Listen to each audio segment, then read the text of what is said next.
medyo wala akong tulog ngayon, pero papunta ako ngayon sa mga katako ay bibili ng cellphone. Malungkot pero okay lang. So, ibig sabihin, dito sa Pilipinas to pwede yun.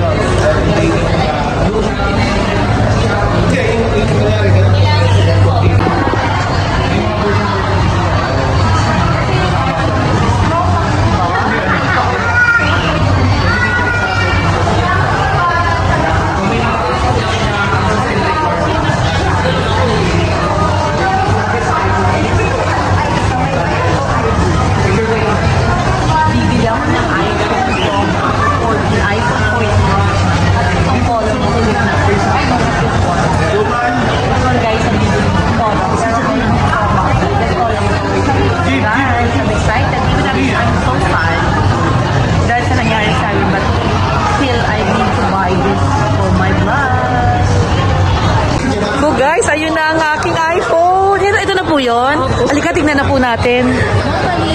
Ma'am, baka may i-avail pa kayo, ma'am. Ay, hindi. Pwede na lang sa akin kung ililibre mo na lang. I-add mo na lang. Pero babayaran na kita ng cash. Okay. Baka ng additional warranty, ma'am.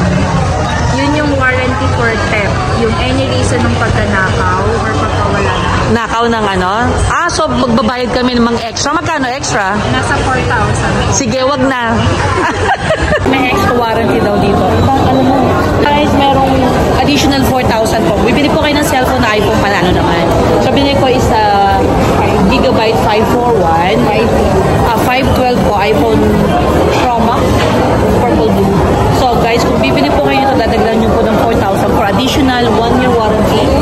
2 years. So, may warranty na ito 1 year, additional 2. So, it's gonna be 3 years. 1 year and 2 years, ma'am. Yung 2 years kasi, ma'am, is for for theft sa mga nagdanakaw na nakawan ka niya gabi. For security purposes. And I think I don't need that one. Okay, so guys, bibigay ko na itong pera ko Guys, bumili na ako talaga ng cellphone. Saan ko po isa-sign? So, wala na itong urong pag sinayin ko na. Guys, this is the membership. 2 years, June ito to 2025. Pag nawala po, papalitan. Yes. Pero syempre hindi ko wawala. I'm just joking. Dahil may mga documents na yun Ilan na kami? So guys, bumili na po ako ng cellphone which is 91,000 at purple blue. Tapos kumuha po ako ng warranty kasi kailangan ko rin sa pagbablog ko. Which worst comes to worst na mawala yung aking cellphone, so they can replace it new.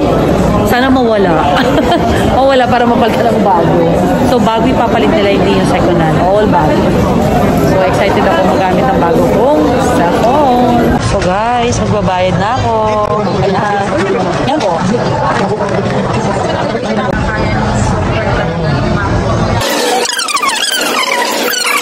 Guys, nagbayad na ako at may uwi ko na yung aking iPhone. Ayun, binibilang lang po ng cashier ang kanyang pera, ang bayad na binigay ko sa kanya.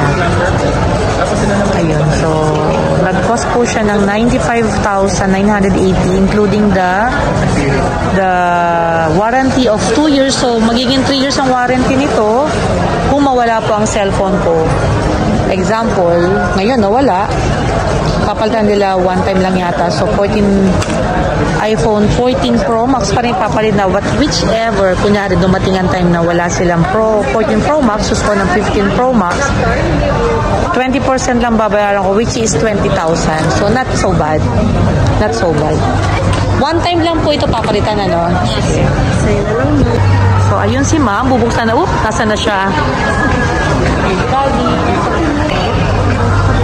So, ayun guys, bubuksan na po ang aking cellphone at ako'y papunta dito. Nasaan si ate? Ito pala. Naghahanap kami. Ayan. Wala patawad na. 500 cloud na deep purple. 103 fingerprint.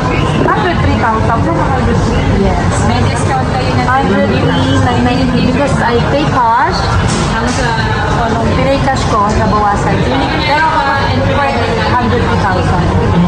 So, 103,000 pa kayo. Kahit wala akong tulog, sorry